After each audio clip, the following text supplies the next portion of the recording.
You're listening to MInerTalk on demand exclusively on 600 ESPN El Paso. Stay up to date with MInerTalk by downloading the free 600 ESPN El Paso mobile app. Hurry into Menards and save big money on your bathroom refresh. Max has a great selection of showers, tubs, and surrounds. Max's U-Towel shower kits combine luxury with practicality. They have a sleek design and make installation simple. Save big money on Max showers. And don't forget to check out our weekly flyer on Menards.com for all the great deals happening now. Save big money at Menards.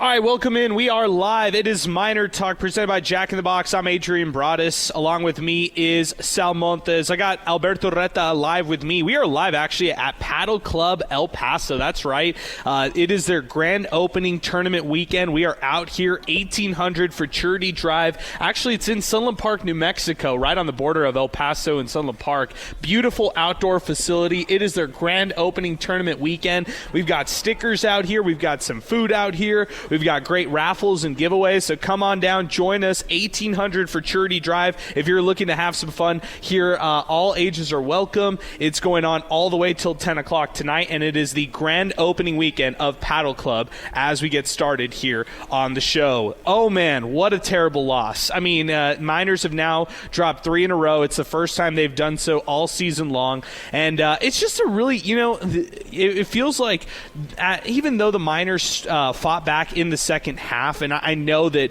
you heard the comments there from Joe Golding. He was happy with some of that second unit right there. I think the takeaway from this week right here is something what head coach Joe Golding said. They've got work to do before the CUSA tournament, and he said that twice. He started off and said, it was a tough one. It wasn't pretty on both. That the black eye was the free throw line, which, you look at the free throw numbers, and they were terrible for the Miners side of things. 15 of 29 in this matchup when it was all said and done. And the Miners, they cut it to single digits, but it was just a little too late when it was all said and done. Jacksonville State, they led big time in to end the first half, 39-29, and they went on a big run to close out that first half, which I felt like buried the Miners in the first half going into the second half. And head coach Joe Golding says they've got things that they need to figure out. They've got some work to do, and all of this is in anticipation for what the real point of this season is. Huntsville, Alabama,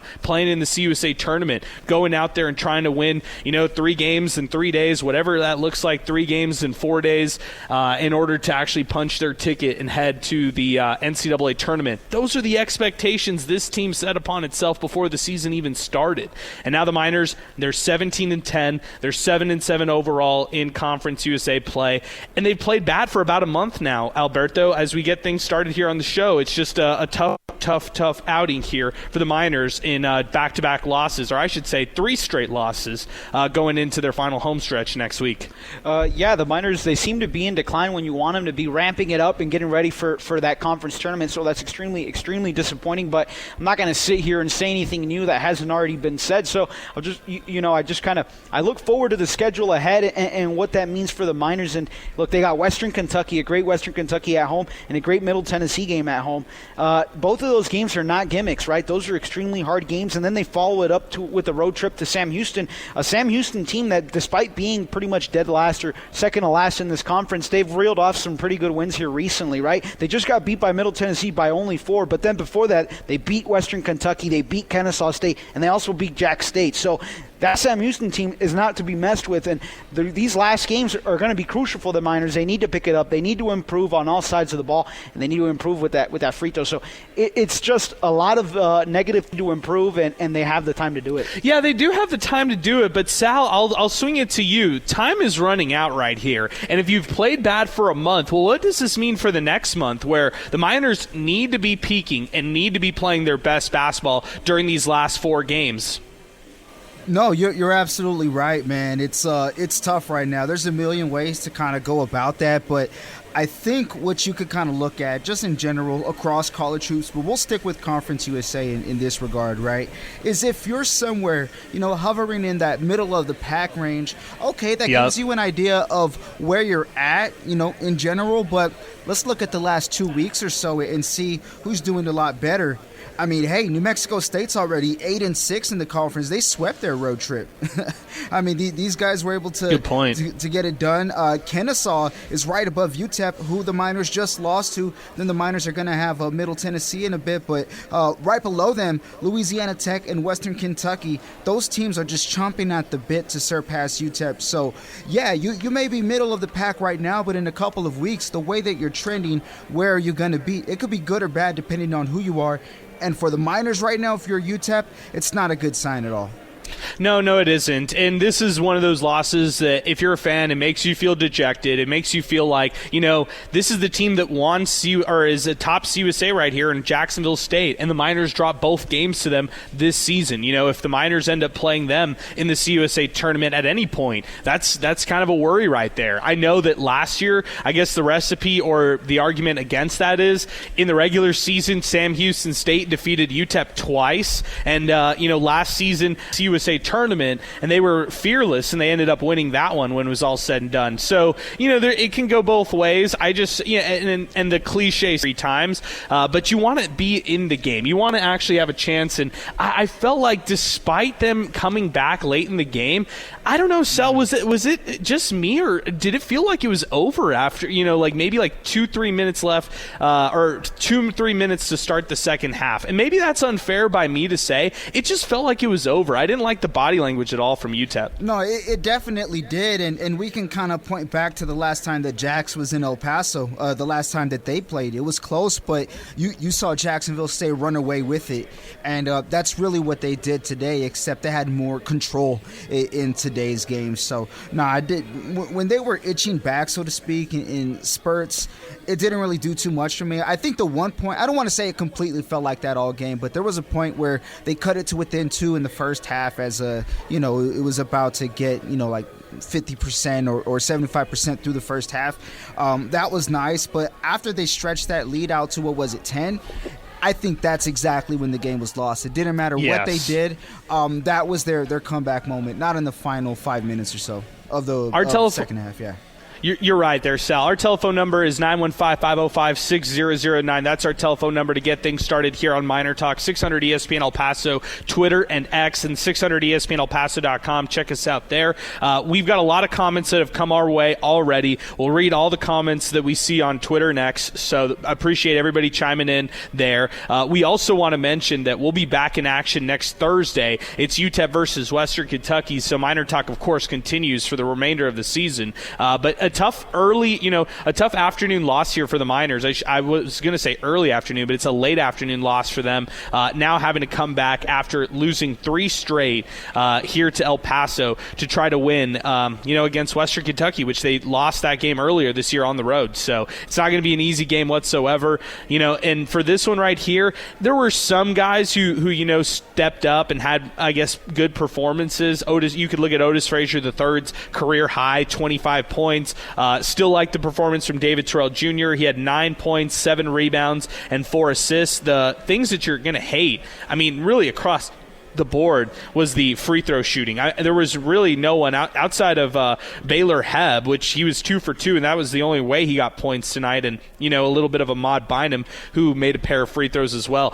They were 15 of 29 from the free throw line, Alberto, and when you have those opportunities at the free throw line, at the charity stripe, you heard from head coach Joe Golding, that's the game right there. They make 14 more of those free throws, they win the game. Forget that. They just make a little bit more than half of them, and they're in this game, and maybe even win it when it's all said and done. Yeah, you know what? The Miners take advantage of those charity points. They call it charity stripe for a reason. If they a little better from there, they're a little more disciplined from that free throw line, that changes the dynamic of the game hands down, right? You miss 15 free throws, you make just 7 of those. That really changes, how you attack the game and how the other team attacks the game as well. You maybe even see them commit more errors as you begin to close the gap. But I'll say this, the Miners didn't look like they had the ability to close the gap, especially in that second quarter. You talked about it. I turned on that game in that second half, and it just didn't look like the Miners had the ability to stop them on defense and score points on offense consistently enough enough to win the game, and that's when you feel, hey, this game's unwinnable. Okay, let's go back to Twitter and X here on the program. This is coming in from Pinky, our man. It's great to hear from Pinky. I know, Pinky, you always tweet into the Miner Talk, and for some reason, whenever I start this show, I never find your tweets, and I'm going to blame Elon and not blame you. So I apologize there, Pinky. I'm blaming Elon there for me not being able to see your X posts or whatever. This is what Pinky had to say. Miners playing from behind already. Too many subs way too often. Just let them play. They've lost the fundamentals of the game up to this point. Hashtag MinerTalk. This is coming in from Shannon. Shannon just sent us the crying emoji. He was just super upset. VIP Lounge EP. Way past time to fire Golding. Joe Golding is in way over his head. Let's move on now. Ugh. David Crowd Jr. I don't know what's going on, but there's no good chemistry right now with this team. They're playing like a defeated team from the start. I don't see them making a run in the conference tournament. I'll say this, David. I feel like it goes both ways, right? This team can get hot. This team can get streaky. This team could shoot lights out. But now you're seeing what's going on the flip side of that. They're not shooting well. They shot 30% from beyond the arc today, 4 3-pointers. They went 4 for 13 and practically abandoned the three-point shot in the second half. They were just trying to go to the basket and try to get buckets that way. I know they were trying to shoot their way back into the game, but it's just simply not the case. They haven't gotten to that point right now based on how bad they've been playing from beyond the arc. So I hear what you're saying, David, but I'm just, I'm not there yet completely writing them off making a crazy run in the CUSA tournament because we've seen this team be streaky before. That's what this team has done in the past. A couple other comments coming in on the program. This is from Trey Pollitt. This is a sorry-ass team. Don't make another Dimmel mistake and extend this coach. We've seen enough of Golding. He's not it. Please, no extension. This is from UTEP News. Well, Golding, your guys absolutely did not respond. I can't wait to hear the excuses after this game. This is coming in from Chris. Golding played Baylor Heb over Ahmad Bynum, and that's so stupid. This team is getting bounced in round one. Pinky says, I'll be at the next game, trust me. And then this is coming in from Hunter Pennypacker. He says, no need to put someone in who can actually shoot, a.k.a. Bynum, when besides Frazier, they have zero offense. What a joke of a coach. Man, Golding's really getting the heat after this one here, guys. That's definitely one of the cases here we're seeing as we continue. We got 2 callers to get to on the program, 915-505-6009. Again, we are live here, Paddle Club, 1800 Futurity Drive. It is a grand opening tournament weekend. Come on out and join us. We'll be here for the big tournament today and tomorrow. So if you're anywhere in the area, stop by, learn the sport of paddle, and check out the great tournament that's going on here. It's the grand opening tournament weekend out here at Paddle Club. Let's go to the phones right now. We got a couple calls to get to, 915-505-6009. We're going to start things off with Jacob first on the phone lines with us. Jacob, good afternoon, good evening, man. What's going on? Hey, man. Yeah, I just want to, obviously, they played like crap today, and, they didn't have free throws. They weren't rebounding like it's been like the past few games. I'm kind of going in hindsight now and thinking about, I'm going to talk about the UTEP crowd and games at home that we lost that could have put us in better positions, especially that one with Jacksonville State and then also with Liberty. I was told to shut up and sit down last week in the third row of the student section, And I think the intensity of the crowd at home, and it was by an older lady, it's like, why are you even in the student section, but... Are you a student, Jacob? We've lost... I'm sorry? Are you a student? I'm not a student, but I'm an alumni, and I've always been a fan since, I was a student since the Filiberto Rivera days, So, yeah. I was there when the intensity was there with him and with Randy Culpepper and all those, those teams where the fans were into it. And nowadays you just see these kids on their phones and not really paying attention. I think we could have taken at least 2 or 3 of those games. The New Mexico State game was a blowout when we had a sold-out crowd, But it's just like I don't feel the intensity at the Dawn. And I'm like, I understand like it's all about the players and how they play. But we should be able to win some of those games at home. I think we should have taken Jacksonville State. We should have taken Liberty. And I just I'm feeling like the loss of tradition and culture in the team, and I do think it affects the players, like when they go on the road and they don't have that same confidence that they do when they're at home either, So I just wanted to comment on that because I was told to shut up and sit down. I had to move because these people were telling me sit down, And so I just think we need to get that renewed tradition back in the Dawn because honestly, even if we don't have that many fans there, we're not being explosive like we used to be, as fans and supporting them. And I think we should have taken at least 2 or 3 of those games. And I think the fans could have helped out a little bit on those games too. Jacob, hey, man, I appreciate the phone call, man. Thanks for weighing in. You definitely know what you're talking about when it comes to UTEP basketball. I'll say this, as far as those home games, I won't comment too much about the fans. I thought they showed up against Liberty, and they definitely showed up against that New Mexico State team. But the Jacksonville State game, you're exactly right. You hit it on the head there. They should have won that game. It was 73-66, games in the balance there, and about 3 minutes left in that game. You got to take that game at home, and to have 3 games where you drop at home in conference play, that's to me inexcusable for a team that's supposed to be a veteran squad, a team that's supposed to contend for a CUSA championship, a team that's supposed to go far in the CUSA tournament here in Huntsville, Alabama. So to me, that's the disappointing thing. I look at that Liberty game, 76-69, that was just last Saturday. You should have won that game. That's why for the Miners right here through this final stretch, right now they're 6th place. They control their own destiny. Forget standings watching.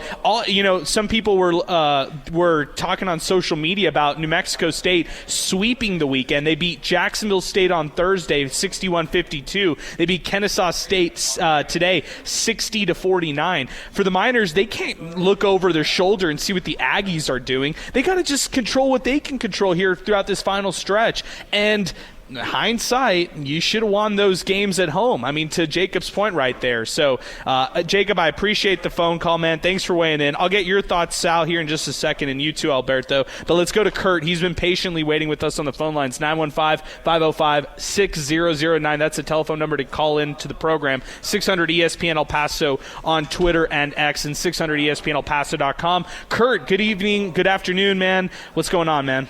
How you doing, guys? Well, doing well, Kurt. What'd you think? Well, what I think is the frustration is at the boiling point right now with this veteran team. It was supposed to be, do a lot more than what they're doing right now. And the substitution patterns with Bynum not playing the second half is I don't understand what Golden does there. He did all year long. Rebounds are always the same. They never can hit the boards. It's beyond frustrating. And they're good. The tournament's coming up soon. This team's one and done. What are you going to say about Coach Golding now in his 4th year and nothing's been done? And so not going anywhere with a veteran team. So it's unacceptable on UTEP standards. I've been going to these games for decades as a season ticket holder. It's just beyond that. Words can't describe that this team has not progressed this year with a veteran team once you guys coming back. I hear you, man. I hear you, Kurt. Hey, I appreciate the phone call, man. Thank you for weighing in on the show. I hear your frustrations. I've got 2 thoughts on what you had to say there. Number one, the big one right there is talking about UTEP being one and done. I'll just say this. Miners have fared pretty well in the CUSA tournament under Golding over time. I saw somebody on Twitter next comment against this and say, what has Golding really done in the tournament? Going back to his first season, they went 1-1. They beat Old Dominion the first game. They lost to Middle Tennessee in overtime in the second game. Sal Montes knows very well about that overtime loss to Middle Tennessee and what could have been. Second year of Golding was one and done. They bounced out and they bowed out right away in the CUSA tournament. So going into year 3, Golding was 1-2 going into the CUSA tournament, but then he beat Liberty and then beat Sam Houston State, lost to Western Kentucky. So to say that this team is bad in the CUSA or, going to be a one-and-done team, I don't think I'm there yet, knowing, Sal, that when it comes to those first-round games in the CUSA tournament, this team kind of throws the kitchen sink at their opponents and they, go all in. I could see them at least – I would just be shocked. Yeah. I think that's where I would be if they bow out in the first round, knowing what we know going into the tournament. I think also, too, going into the tournament, right, we can even flip it on the other side. Hey, if you're one of the hotter teams going into the tournament, it's nice, but more is expected of you. There's more pressure on you in that sense. And if you're one of the teams going into the tournament who, you're not who you once were to start the season or the conference play, I should say, and you haven't been so hot lately, there's not as many eyes on you. The pressure isn't that heavy. So, you could kind of catch somebody by surprise in that regard too. We know that anybody could win any game in the conference tournament. So, I mean, if you want to look at it on a positive side, that's one way you could take it. But if you're still holding on to that, hey, 10-33 mantra, they're a veteran team, obviously you're not going to feel good about it. And it may go the way that you expected just based off of a recent trend. So kind of back to what you were saying, though, you're right. It's basically kitchen sink for this team. I think a lot of teams are going to get that. Every team might do that, actually. They might play every game like it's the conference championship game just based off of intensity. So we'll see if it's too much to handle for UTEP or if theirs is going to be too much to handle, because just like UTEP's been having some bad nights, some teams could have some bad nights in the tournament as well. That's a good point. And it's also a neutral site. It's a road test for all these teams. So you look at road versus home splits going into the conference tournament, and that's what really matters, when it's all said and done. So I'm behind you on that one there, Sal. The other point that I wanted to touch on that Kurt said, and by the way, our telephone number, 915-505-6009 to get into the show. The other point I wanted to touch on that Kurt brought up, no minutes for Ahmad Bynum in the second half, Alberto. That's an interesting decision right there. I'll say this is the same player who did not play against New Mexico State when the Miners beat the Aggies on the road, and Ahmad Bynum was not with the team that day. He rejoined the team the next week right after that. It wasn't officially called or deemed a suspension, but, he was away from the team from that period. So for Ahmad Bynum today in this matchup off the bench, he plays 11 minutes. He goes 0 for 5 from the field, including 0 for 3 from beyond the arc. He made a pair of free throws, and that was it. No turnovers in this matchup, but just 11 minutes off the bench when it was all said and done. Yeah, and it's that lack of minutes in that second half that really that drives the fan base crazy, right? You're down a decent amount in what many in the fan base consider to be that best three-point shooter on the team. He's not out there, and that frustrates people. And that reminds me of when Elijah Jones had that great first half and then sees no minutes in the second half. The Miners go on to lose that game, and what do they say? Elijah Jones needs more minutes. So it's definitely the selection of who gets what minutes and when that drives some of the fans crazy, especially when, what do? You lose the games, right?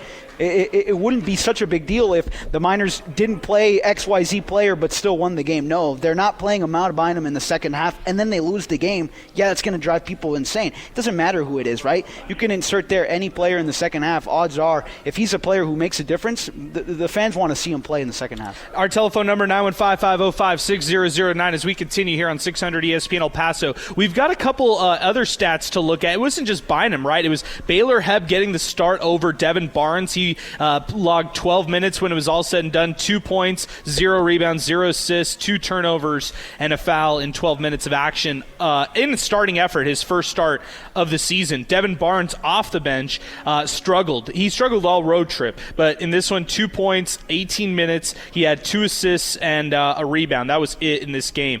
Corey Camper Jr., you heard from head coach Joe Golding after the game. He's playing hurt right now, still off the high ankle sprain. I shouldn't say the word apparently. I mean, he's playing hurt right now off the high ankle sprain. He had 7 points in this one, 3 for 9 shooting, 29 minutes in a starting effort, but just doesn't have the juice like he used to. I mean, I just haven't seen Corey Camper Jr. play the way he's had over the last month or so. And maybe that's a big difference too. When you don't have 100% Corey Camper Jr. Who is starting in this game and who's actually playing a lot of minutes, that hurts you down the line too. So let's see what happens here as the Miners try to regroup going into their home stretch. Western Kentucky Thursday, Middle Tennessee Saturday. Back to the phones we go. We've got full phone lines, 915-505-6009. Roman is next with us. Then we got Brian and Hunter will follow him. Roman, good evening, man. What's going on? Hey, man. How's it going? Can you guys hear me okay? Yep, we hear you just fine, Roman. Give us your thoughts. All right, cool. I don't know. I know that they can play better than what they've been showing. Obviously the defense has to work on it. But I think that, I hate to talk about the officiating, but oh my God, I didn't see really equal officiating. And if you can agree with me on the point where we can see the officiating being equal at the end of the game, it's only equal because they make it equal at that point where it's critical. other than that, I mean, I think the Miners could Foul? Can I give you the foul numbers? Can I give you the foul numbers really quick? Yep. Okay, UTEP with 14 fouls they were called on today. Jacksonville State was called for 19. UTEP shot 29 free throws. Jacksonville State shot 22. Yeah, I saw that we missed a lot of free throws, and I did see that. It's just at the critical time is maybe what I'm kind of getting at. But either way, the defense didn't play as good as they should have. I think that they'll come back, though. So here's my theory: is that they'll come back, and we were at, I think, a worse record last year at this point. But we came back and we beat Sam Houston State, and we got to the championship game. So that's kind of what I'm hoping for now. But wouldn't you have hoped for a better year this year in the regular season at least? And they are. They're going to finish out much better in regular season than they did last year. Last year they were 16-15, 7-9 in conference play in the regular season. But going into this year, Roman, I'm just going to push back just a little to say, wouldn't you expect a little bit more out of the regular season this year, knowing that this team at about a month ago they had 14 wins and it looked like they were going to cruise to 20 wins. In fact, when they beat Kennesaw State at home, they were 15-5, and I thought, no doubt about it, they got 20 wins under their belt. Now they're going to have to fight to try to get to 20 wins here, as they've got 4 games left. They're 17-10 overall. Yeah, absolutely. Yeah, you're right. I mean, I think that I expect a little bit more coming off a really great season last year, and then cruising to a lot of wins this season, cruising to 20 wins. And I thought the same thing. I was like, oh my God, we're gonna have 20 wins like before the season's over, the regular season, and it's not playing out that way. But we know this league; it's a little bit, it's pretty tough. A lot of good teams. I mean, we got to go with what we got to go with, and we got to now put our hopes and prayers on the tournament. So we'll see how it goes. All right, Roman, I appreciate the phone call, man. Thank you for weighing in. Good comments for sure. I just, again, little final pushback that I have to do to Roman here, just saying that this league is good. I mean, right now you have a lot of teams who can beat everybody. Like that's what it is. It's a very competitive league. I don't know necessarily where I'd put it in the pecking order. Is it better than conferences like the Missouri Valley, Big West, Southern, WAC, Ivy League, Big South? No doubt about it. Are they on the same level as the Mountain West or West Coast Conference? No. Are they on the same level as the A10 right now? Maybe, and I think that's probably where the bar is at right there. So let's keep it moving. Brian's next with us. Then we got Hunter, and then we got another call to get to. It's David who's going to join us. But first, let's go to Brian, who's going to join us next. Brian, good evening, man. What's going on? Hey, what's up, y'all? How y'all doing? Brian, go ahead. Give us your thoughts.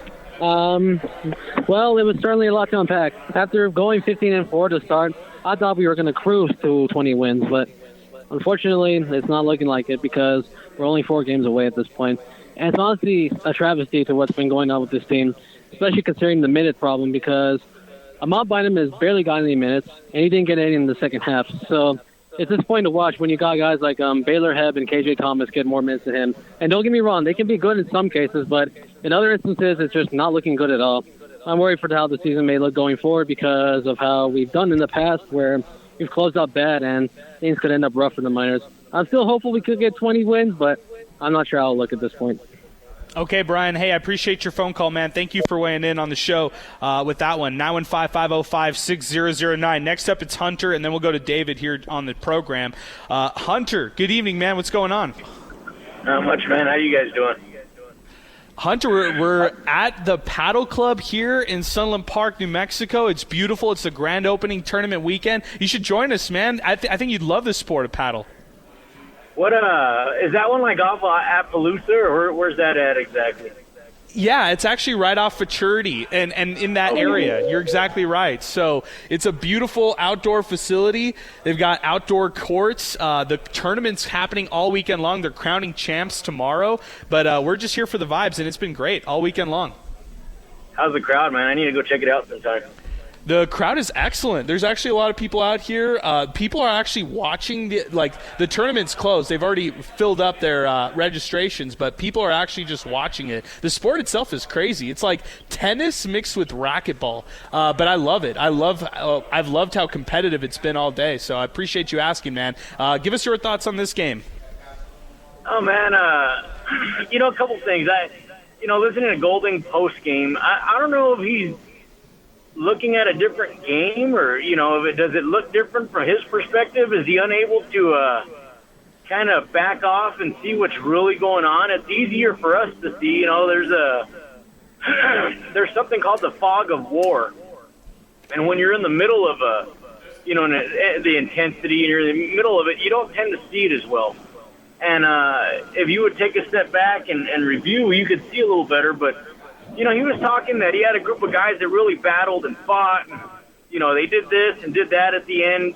And so that he's alluding to there's other groups of players that don't. And I know he's meaning Bynum, and he was very frustrated with Bynum's shot selection. But when you've allowed him to shoot whenever and however and, open, not open all season long, because that's what you do with shooters, how are you going to punish the guy for doing that? I mean, you make no sense. You've allowed that. You've encouraged it.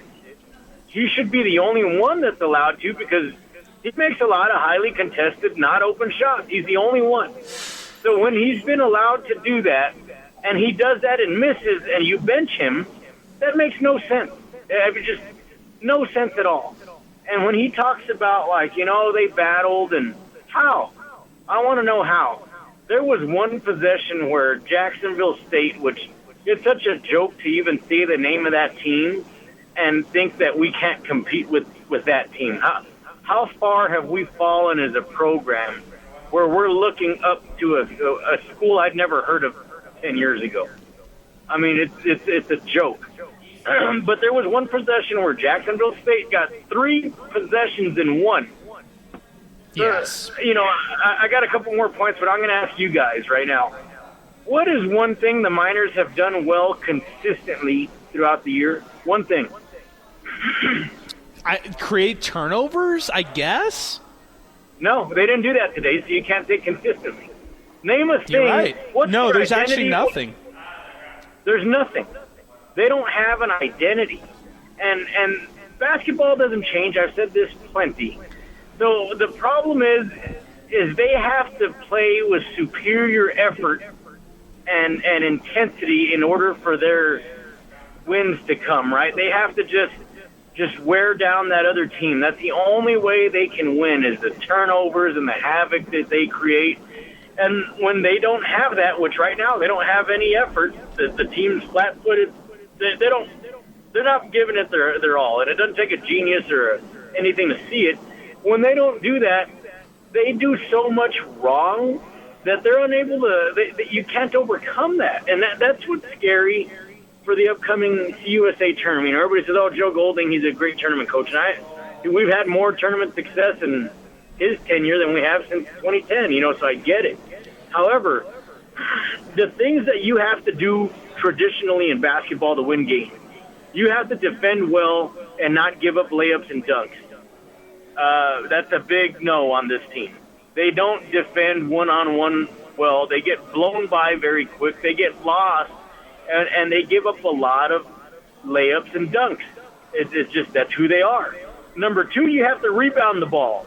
And they are the worst rebounding team that I can remember here in a long time. Number 3, make your free throws. And they're inconsistent at best. Sometimes they'll have a game where they only miss 1 or 2, and the next game they shoot near 50%. And it's like a crapshoot. Is the ball going to go in or not? You can see it in their body language and their release. That takes practice.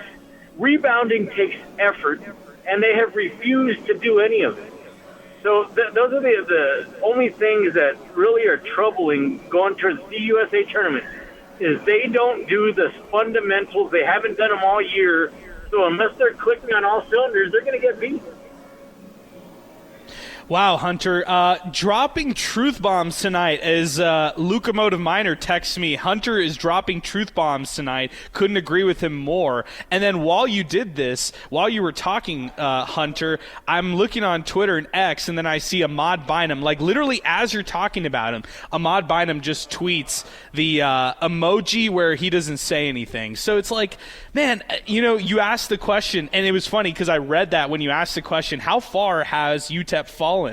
And I read that right there, that tweet, and I'm thinking to myself, now you got players tweeting and posting on social media their feelings and stuff like that. Like, this isn't good. Like, and I hang on to some of those words that Golding said at the end, that they've got to fix some things. It's that they've got to look inward before they can move on, because right now, you're right, maybe there is a cloud that's kind of over them right now and they can't see what's really wrong, but they've got to take a step back to really assess what is wrong right here and what has been the issue over the last month. And I think it's easy for you and I to agree on inconsistencies across the board, but there might be something more to it. And no, I don't take the excuse of the injuries, or I don't take the excuse of being hurt with certain things, or players being out or whatever that is, because they've dealt with that for over a month. I mean, Kalu was hurt, and then they still won in back-to-back games at Liberty and at FIU. And so I don't really take those excuses right there, because this is still a quote-unquote veteran squad who came into this season with NCAA title aspirations. So, Hunter, you're getting a lot of love here early on social media, but as I was searching social media, I'm seeing a player is, I guess, not really happy, but not really saying anything, as they have already tweeted out their thoughts. Man, another thing Golding said at the end, like, I don't think we got that hurt by the rebounding. What game were you watching? It's such a joke, and you said inconsistencies. The consistency, just like parenting or leadership in business or anything else you do, you have to be consistent as the leader. And you have to establish set standards and expectations and hold every single player to those consistently. And if you don't, that's where you get people like Ahmad Bynum not happy, because he has a shorter leash on him than he does with someone like Frazier. And I get Frazier's a more consistent player. I get that he, today he went off. He had a really good game offensively. But at the same token, he frustrates me more than anyone on the defensive end, because he's slow. He plays lazy at times. And he is the worst violator of when the ball goes up, he's standing watching. I would pull him. That would get on my nerves more than Ahmad Bynum's problem, because Ahmad Bynum's mistakes are not of effort. They're of other things. Frazier standing there flat-footed, looking inexcusable. If you fix that Monday in practice. Next time a ball goes up and I see one player flat-footed, we're all running. And until every single ball that I see goes up is attacked by all 5 players, we're running. And I guarantee you that problem gets fixed sooner than later. I hear you, man. I like that. I like that as far as just fixing those little things, because I think they're turning into bigger things, or at least bigger habits. So, Hunter, as always, man, I appreciate the phone call, man. Thank you for weighing in. A lot of people really like your thoughts here. Trey Politz with a love the call from Hunter comment here on the program as we continue. Let's go to David. He's been patiently hanging with us, and our telephone number, 915-505-6009. If you've been trying to get in on the program, it's been a very busy show here to start things off. 600 ESPN El Paso on Twitter and X. That's where you can weigh in as well. And then 600ESPNElPaso.com. Or you could come on out and join us here. We're live at Paddle Club, and it is the grand opening tournament weekend here as MInerTalk continues. 1,800 for charity out in Sunland Park. Come on out and join us. Watch some great paddle. The tournament is getting exciting over here. There's a lot of people who are out here right now. It's perfect weather. The lights are starting to come on as well as the sun is going down, and it's great vibes out here at Paddle Club. So we'll have a chance to catch up with Luis here later on in the program as we continue. But back to the phone lines we go. David is next with us, 915-505-6009. David, good evening, man. What's going on? Not much, man. Hunter was spot on with dang near everything I was going to say. But my point is rebounding. You've got to go rebound. Back in the day, Johnny Melvin led this team at 6'5", rebounding. Yeah. Rebounding is a want. You've got to want to go get it. And I've been to a lot of games, and I see these guys just standing.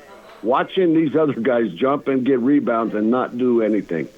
And it's very frustrating when you've got guys that can do it, but don't seem to have the want to do it. David, I think you sound like an extension of Hunter, because Hunter has talked about this on the program. Rebounding is a want. Rebounding is an effort thing, and I agree completely off of that.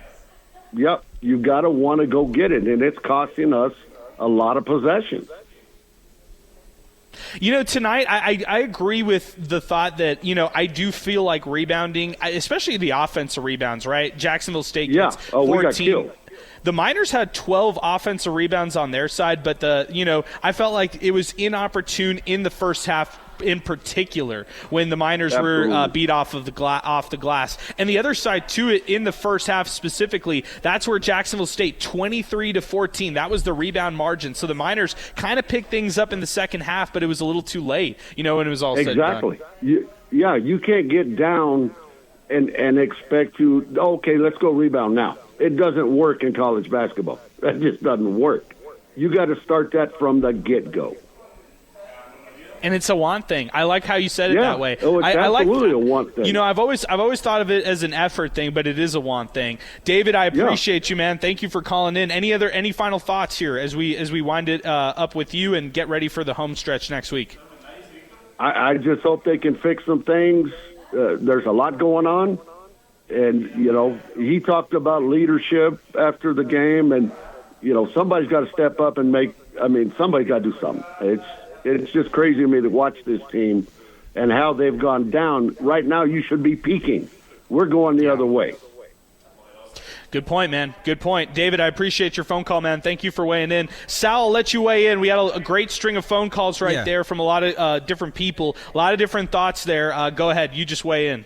No, man, it's easy to tell that, some of those callers, too, Adrian, they've been calling all season long, so it's not like they're just flipping on the TV and seeing what they see for the first time. They've noticed a regression of this team. I mean, if you put on a broadcast, let's say the Yale game, and we can even say that was a game that almost got away from them, but, you could put that game on. You could say, hey, you know what, this team is scrappy. They're going to win some of these close games this year, and you fast forward to, let's throw in both Jacksonville State games. Let's throw in both games against Liberty where they split. You could kind of see some of those shortcomings and see how they could be exploited as well in future meetings. So no, man, I get it. These guys are frustrated. They expect more and they expect better than what they've seen because the team has performed to that at times, and it's frustrating because as talented as they are, you see what they could be, but they're just not living up to that potential or even getting near it. I think that's also the sad part, is that they're not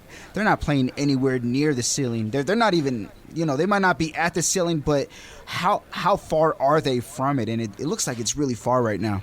Yeah, at least right now. This last month has been a tough grind for the squad. I totally agree with you there, Sal. Our telephone number, 915-505-6009, as we continue. 600 ESPN El Paso on Twitter and X, and 600 ESPNElPaso.com. Let's read some comments on Twitter. George Guajardo, name a better pair than UTEP men's basketball and scoring droughts. I'll wait. #MinerTalk. Pinky, Adrian said all the right things at the beginning of the show, so no comment. Picks up #MinerTalk. This is Adrian at Enemy Win 3. It looks like Golding has officially lost the team. They are playing with no heart right now. This is coming in from Daniel at the Bridge Under LOL program. Such high expectations but failed to get even more than 20-win season. This whole athletic department is to blame too. Well, don't forget, Daniel, they had 20 or more wins year one of Golding. They're just trying to get back to that point right there. Little Badger, I'm on the boat now. Golding out. We need to change. #MinerTalk. This is Shannon. The bear has to be rolling in his grave. Shake my head. The plan is there is no plan. #MinerTalk. Pick my axe 915. Consistent thing about UTEP basketball under Golding. Inconsistency. I'm, for one, tired of it. We need to move on and find someone who can coach and who can recruit. This job can attract much better candidates than Golding. This is true, but I don't see it happening anytime soon. UTEP got into the Mountain West, and Center will take credit for that. Ignore the fact that Mountain West was limited in options. Man, man, that's, it's just frustrated fans. That's what you're hearing right now. Manny David, this is coming in from him right here on the program. Frustrating loss. Caught some bits and pieces of the game. Poor free throw shooting that definitely didn't help. Most casuals have been done with this team for a while. Going to be a very small crowd for the last 2 games, but I'll be there as usual. This is our pal Steve Escajeda from Football Friday Night, our pal. Lost weekend. This about sums it up. Of the 1 hour and 20 minutes played, opponents Kennesaw State and Jacksonville State led for over an hour and 17 minutes. UTEP led all weekend for 27 seconds. #MinerTalk. Great stat there by our pal Stevie. Yeah, great stat by Escajeda there.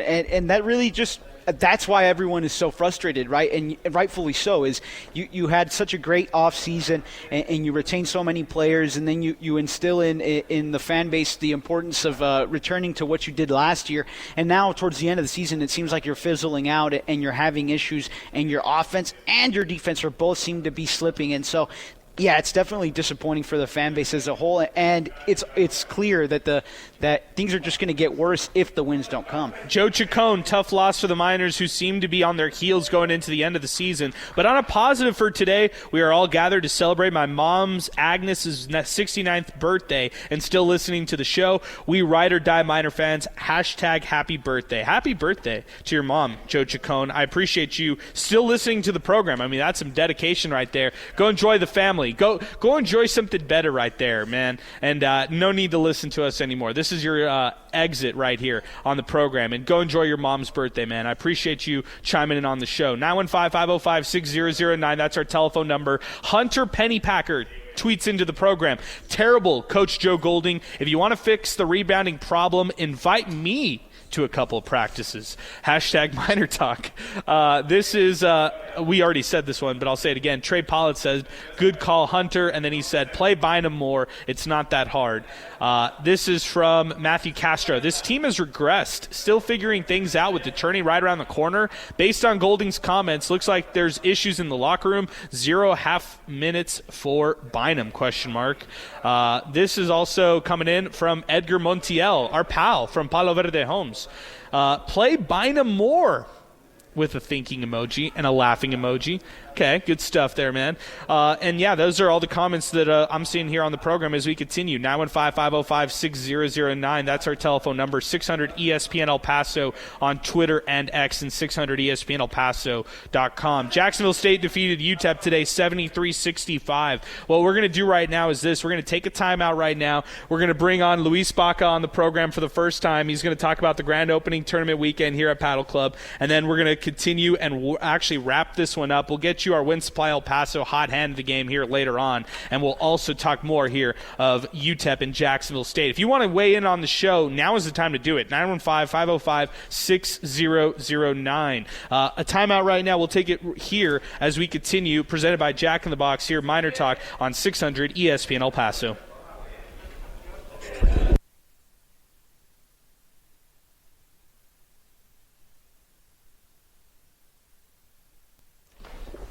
All right, welcome back. Miner Talk continues. We are live here at Paddle Club as we continue. It's the grand opening tournament weekend. If you want to talk a little UTEP basketball, we're winding things down here on the program. 73-65, that's the finish. Jacksonville State defeats UTEP. 915-505-6009 as we continue.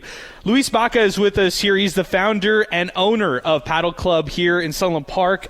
We are here for the grand opening tournament weekend. What's up, Luis? What's going on? What's up? How are you, man? I'm doing great. This has been so much fun to be out here today. You've had wonderful sponsors who've set up their booths and been out here all day. But more importantly, the competition out here at Paddle Club. What made you decide to bring this sport here to this region, as this is one of the fastest growing sports worldwide, not just here in America, but worldwide? Yeah, correct. So it's the fastest growing sport right now in the world. So I'm originally from Chihuahua, Mexico, so it's been big. They have around 10 clubs right now. So I was wondering, what should I do to make El Paso have that kind of fun and fast-paced? Let's say it's in between tennis and racquetball, so it's pretty fast-paced. but you can do it in a beginner level or intermediate or pro. I've seen a lot of people in between matches just try it for the first time. That's the cool thing is you're completely sold out this weekend for the tournament. You've filled out all your spots, but one of the cool things about being out here is you can just watch some great paddle being played and then pick up the sport as early as next week. You're open here, and you allow people to reserve and book their own courts, whether they're bringing their friend, whether they want to learn for the first time and just want to come out here, whatever it might be. Yeah, of course. So we do clinics. You can book a court. We have it's an app called Playtomic. So you book a court, you get some friends, and that's it. We had some companies come by, like Lululemon, some guys from Solar Systems. So it's been fun, like all ages, intermediate level, beginner level, we have everything. That's awesome stuff, and it's getting really competitive. I was watching some of the matches earlier today. There was some really good competition, but the other cool part of it, Luis, is people have traveled from all sorts of places to come to this tournament and this weekend. That's a really cool thing, too. I was talking to somebody today from Casa Grande, really cool stuff, and I was talking to some other people here from other parts of Mexico as well. That's a really cool thing as well, people traveling from all sorts of different places to come and play in this grand opening weekend tournament. Yeah, it's been a good turnout. People from all around Mexico have been coming. Those guys are pretty good. It goes by categories, and they're almost at pro level. So it's fun to watch, learn some moves, and get into it. Okay, so tell us a little bit about how people can get involved. So they're listening to this right now. We've been talking about this, for about a week here as far as the grand opening tournament. But how can people get involved? I'm checking out your Instagram right now, and I'm sure this is probably the best way to be involved. Paddle Club EP on Instagram. Yeah, of course. I think that's the best way to get in touch with us. You can see the basics or highlights, how to book a court, we have some WhatsApp groups, so in case you're wondering, hey, should I join, shouldn't I? We have a cool place in WhatsApp. You can join, get some matches going, meet new people, and learn about the sport, yeah. That's another cool part, too, is, I was just talking to somebody out here. There's a lot of different business owners. There's people from all different walks of life who are coming out here. But it's also a social and networking opportunity for people. So whether you're looking to make friends, bring your friends out here, it's a great opportunity to do it. You've got a great facility outdoor. You've got lights out here. And look at everybody out here. They're just having a good time and enjoying the great paddle that's being played. Yeah, that's what paddle is all about. Having fun, meeting new people. Enjoying, maybe getting a little bit competitive, once in a while, but it's pretty fun. It's addicting in my point of view. You guys should try it out, and if you want, just text us through a DM in your Instagram, and we'll get through it. Okay, now for the hard questions, okay? All right. What's next for Paddle Club? So our future for Paddle Club is making it bigger, more courts, maybe adding some soccer field. Wow. So you never know. Oh, my goodness. Yeah, so multiple sports. Yeah, we had some good response and people asking about soccer. There's not much in El Paso, so why not? Let me pitch you something right now, my friend.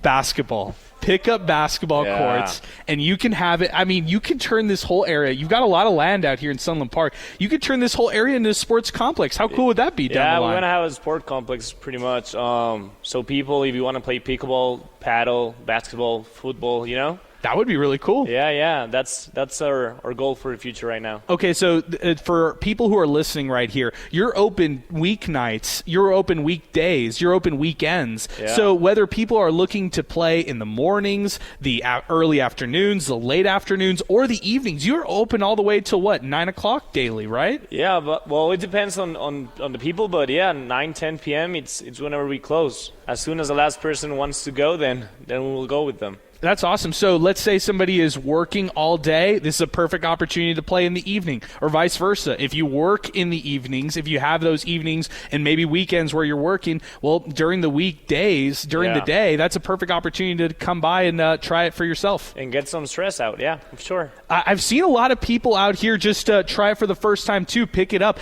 It seems like a sport that where if you practice it and just give it a shot for the first time, you can get a hang of it after a while. I believe it's a pretty easy sport to learn. If you had some basic, let's say, even ping pong, you're good because you know how to follow a ball and hit it. And then if you play tennis, then you're already way at it. People who play racket, squash, I mean, it's a game where you use the walls to bounce it back, so everything helps. I think it is a little different than pickleball, though. I will say that, because I think this is harder than pickleball because the way that you're able to use the glasses. The glasses is what trips me out when I'm watching this, because I'm thinking to myself, your players are so skilled that they know how to use that to their advantage to a big way. Yeah, that's the way you win a point. If you use the back glasses, then you're good. It takes a little bit to get the hang of the glasses, but once you do, it's another completely game. That's awesome stuff, man. So we're going to say it one more time for all the people out there. It's the grand opening weekend here, the tournament at Paddle Club. Tomorrow is the championships all day, starting at 10 a.m., and it goes all the way to what, 9 p.m.? What are we talking about tomorrow? The last game, the pro-level game, is going to be at 6 p.m. That's awesome. So we're going to get a chance to crown champions tomorrow out here. So you're going to get a chance to see high-level paddle being played out here at Paddle Club. So if anybody's in the area, there's going to be booths, there's going to be prizes, raffles, and it's all here at Paddle Club. So for one more time, to give our listeners, what's the best way to get involved and to learn more about what you all do? I would say go to our Instagram, Paddle Club EP. We have a bunch of highlights from lessons, how to book a clinic, WhatsApp groups, everything. So that's the best way to get in touch with us. Awesome. Luis, you've been great. Thank you for hosting us all day long, and it's been a pleasure to be out here. It's been awesome. Thank you. Awesome. That's Luis Baca joining us here on MInerTalk as we continue here on the program. Great stuff there, Luis. I appreciate it, man. We are winding things down here on the program. Jacksonville State defeats UTEP 73-65 as we continue here on the program. 915-505-6009. We got Benny who's going to join us next. Oh, man. I should have went to this one earlier. Benny, I apologize. Thanks for waiting with us. It's great to hear from you. This is Ben Kaplowitz here on the program as we continue. Ben, I was so dejected after this one right here. Jacksonville State defeats UTEP 73-65. What's the solution to turning things around, in your opinion, for UTEP basketball, Ben? You know what? I've been out of town, and all I have in my mind after watching these two games is UTEP. What UTEP really needs to do to get these wins is to rebound the basketball. Every single game we're getting out-rebounded, especially on the defensive rebounds. We gave Jacksonville 4 or 5 chances. It felt like every possession. If we can get those rebounds, we got a chance to make it all the way to the conference championship and maybe make a run in March Madness. I'm with you, Ben. I see the peak of this team. I see the heights of this team because you're the Miner diehard. You know this team better than most. And I would ask you, Ben, what happened? What's been going on over the last month? Is it as easy to say as rebounds, or what's been going on, in your opinion, that has hurt them over this last month, where I felt like they've flipped things around? They were at one point 15-5, and now they're 17-10. You know what? Totally. And after beating NMSU, I thought it would turn up. First half of the Conference USA, we go 7-5, and now we've lost 2 out of our last 4, or 3 out of our last 4. You know, honestly, what we need to do to start winning is rebound. And could it be coaching? It's one of those things that even Golding took accountability for. So you ask, could it be coaching? I'd say yes, because even Golding held his staff accountable in the previous game against Kennesaw State. The difference, I'd say, Ben, is that through these last stretch, or through this last month, they haven't shot the basketball particularly well. And he talked about that. The three-point shooting has just been really, really struggling over the last month. And I felt like tonight they just kind of abandoned it at one point too. So you talk about the rebounds, that's an issue. I'm talking about the shooting, that's an issue. So these things are just kind of piling up, and you're kind of turning the page on February going into March. That's where you want to be peaking, like you said to start off your call, Ben. March is where it all matters, especially in the CUSA tournament. Agreed. Another thing we might need is we need some fire. I like Golding, but I also think we need some fire. We got to get some fire into these games. If we put more passion and we play with character and all of that, I think we got a chance. This is the best team we've had in a long time. And I think we got a real good shot at making it all the way. I'm. You know what? I'm behind you on that. I'm behind you as far as this being one of the best groups that we've seen over the last 4 or 5 years. So with you on that completely, Ben. Hey, Ben, you're the man. I appreciate you as always. Let me get one final prediction from you. Next week, where's UTEP? Do they sweep the week? Do they beat both Western Kentucky and Middle Tennessee? Do they split next week, or do they go 0-2? Give us your prediction on what happens next week, their final home stretch of the season. We are sweeping the next week, for sure. Like, I feel like we're really good at home. We've only lost a couple games at home. Yeah, I think we sweep it. I say we blow both teams out by like 20 or 30. We're so much better than the teams, especially losing by a couple on the road to them. We can definitely beat them by 30 at home.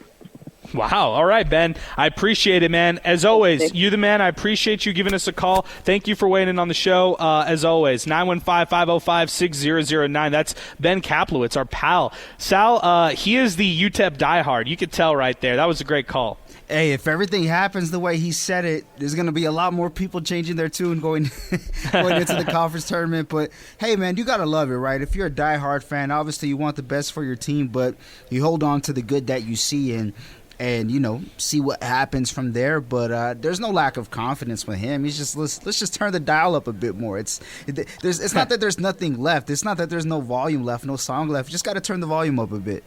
I like it. The other part to it is I would disagree it's a 30-point win, but I would agree that the Miners sweep next week. I mean, and again, I have my expectations, and I'm not wavering from them. So people might roll their eyes when I say this kind of stuff, saying, oh, how could you say that? Miners have lost 6 of their last 9. How could you go out and predict that the Miners are going to go home and just easily sweep teams that they lost to earlier in the year? Well, I'm coming from a perspective of this is the standard. You got to win at home. So this is almost like a must, in my opinion. Even KenPom has them winning both of these games at home next week. So Thursday against Western Kentucky, Saturday against Middle Tennessee. That's what's ahead here for the Miners as they continue. And then their final road series is at Sam Houston State, a beatable team, at Louisiana Tech, a beatable team. These final 2 weeks are so important for UTEP basketball. These are the weeks where if they needed to ever turn things around, it's these 2 weeks right here. What did they do last year? They had a lackluster year all the way to the final 2 weeks of the season. And then they reeled off 3 straight. They beat Jacksonville State, Liberty, and FIU to close out the regular season. This basketball squad at one point last year was 13-15 and 4-9 in Conference USA play. They improved that to finish out 16-15, just over 500 in the regular season, and then they finished out 7-9 in CUSA play. Again, last year I felt like was a bit of a disappointment in the regular season, but they proved and they turned everything around in the CUSA tournament, which is all that matters and is all that you're really judged on when it's all said and done. This time around, they have a similar opportunity that is in front of them. They have a home stretch against Western Kentucky and Middle Tennessee next week, and again, the road swing against the Bearcats and the Bulldogs. Those are winnable games, Sal. I can't tell you. I mean, look, all these games, I think it's easy to say all these games are winnable and they can lose each one very easily, just the way CUSA is shaking out. But if I'm UTEP and I'm this coaching staff and I'm a player on this team, I'm looking at these 2 weeks as a great opportunity to turn things around a bit and get ready for the CUSA championship when it's all said and done. Yeah, and a good reason could be that standings-wise, you have at the very least the tiebreaker above everybody but one, that being Middle Tennessee. So you're right, man. We've seen them hang with the best of them, and we've seen them hang with the worst of them. They're kind of in that spot where, they're not going up or down in the standings. They're right at 7-7. So it's going to be really interesting, Adrian. I look at these Final Four games, and I mean, they're coin flips, every single one of them. That being from the team who's ahead of them in the standings, Middle Tennessee. I could feel the same way about them that I would about Sam Houston in terms of I wouldn't be surprised if they win. I wouldn't be surprised if they lose. That could be what it comes down to. So Sam Houston playing a lot better, just as La Tech is. We know that Middle Tennessee has been solid pretty much all year in Conference USA. But Western Kentucky, one of the sleepier teams in Conference USA. If they wake up, it could be a problem. But realistically, Adrian, that might be their best chance at a win. Yeah, it might actually be. You're right, because this is a team that, I mean, on paper, that might be your get-right game, right? You beat Western Kentucky and then try to get that to make that catapult you for the final stretch, because, that Middle Tennessee game, the Sam Houston State game, the La Tech game, those aren't going to be winnable unless you ignite yourself in a certain way, and I think it's, like you said, it's starting off with Western Kentucky. It's trying to beat this team that, is beatable up to this point right now. They're 14-12. They're a group, like you mentioned, who's dropped the last 4. And so this is a great opportunity here if you're the Miners looking at this matchup against the Hilltoppers next Thursday. But let's go to our Wind Supply El Paso hot hand of the game. Big shout out to Wind Supply El Paso. It's starting to get warm in El Paso. I mean, today was just a beautiful day, but hey, temperatures are changing here in El Paso. Check out Wind Supply El Paso for all your air conditioning needs, whether it's Champion dealers, whether it's Master Cool dealers. Visit them online. It's WindSupplyElPaso.com.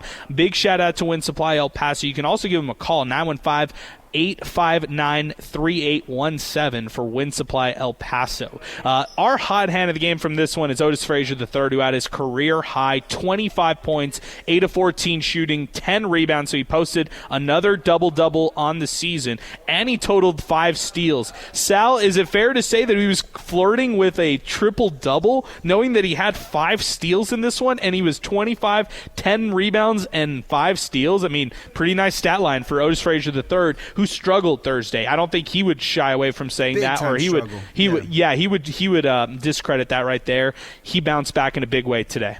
No, he definitely did. You would have loved to see this, translate to a win, but just in terms of individual play, it's night and day, man. And I don't want to say this exact stat line is what you would expect from Frazier. We know that he's capable of it, as he showed today, but just the effort, man, that's what you really want every single day. He's one of the leaders on this team, and this is expected from him, just in terms of showing up for the game. Not asking him to go out there and get 25 every night, a damn near triple-double every night, but be a factor in the game, and he was not the last game, he was today. So, man, it's not far-fetched to say that he flirted with it, man. Definitely. Otis Frazier III, hot hand of the game from this one as we continue and start to wind things down here on Miner Talk. 915-505-6009, our telephone number. Been a great show out here at Paddle Club. Check it out here. 1800 Futurity Drive. We'll be out here tomorrow as well for the big championship finale weekend. And then, of course, next week we'll be back at the District West, 3233 North Mesa for Miner Talk ahead of the Western Kentucky game. We'll have some giveaways from that one as well. And we'll have some tickets, especially as we continue here for that one. But Sal, as we turn the page, any final thoughts? I mean, today was about as tough a game for the Miners as you could ask for in the second game of a home swing. And for the first time all season, the Miners have lost 3 in a row. I mean, in all honesty, I think this game. In terms of how it flowed, I don't know if it's what we expected, but them losing is pretty much what a lot of people expected. It's Jacksonville State, a team that's number 1 in the conference for a reason, so I'm not too surprised that they lost. But going into the Final Four, it's crucial that you end the season on the right note, playing some of your best basketball, as you're going to need it in the most important part of the year. We talked all year about how the regular season doesn't really matter too much. And who knows, a team can get hot in the tournament and none of it's going to matter at all. But you do want to feel better about going into it. This is your chance to do it. This is your chance to right some of the wrongs and become more of a power where these games matter most. Jack in the Box is the perfect place to go before and after every game. Check them out. They've got 15 locations between El Paso and Las Cruces. That's Jack in the Box, open 365, 24/7 here on Miner Talk as we continue. Guys, that's going to do it for us here on the program, here on the show today. Special thanks to Alberto Reta. Special thanks to Sal Montes, producing the whole show, screening the calls, and putting up the podcast as well. Special thanks to Paddle Club for hosting us out here in Sunland Park. It's been a great day of paddle, and it's just getting started. I mean, tomorrow is the championship finale. So come on down, join us. We've got some free stickers that we're going to be handing out. We got Monster Jam tickets, UTEP basketball tickets. That's all coming up tomorrow. But for all of us at 600 ESPN El Paso, we're signing off, saying so long. Thanks for listening to Miner Talk, presented by Jack in the Box. We'll be back in action next week. And for the final 4 stretch here, 4 games, it's Western Kentucky, Middle Tennessee, Sam Houston State, and La Tech. Those are the final 4 games here for UTEP men's basketball on the season. Special thanks to all our listeners here on the program. You missed any of the show, check us out on demand wherever you listen to podcasts. But that'll do it for us here on Miner Talk. That'll do it for us here on the show as you're listening to 600 ESPN El Paso.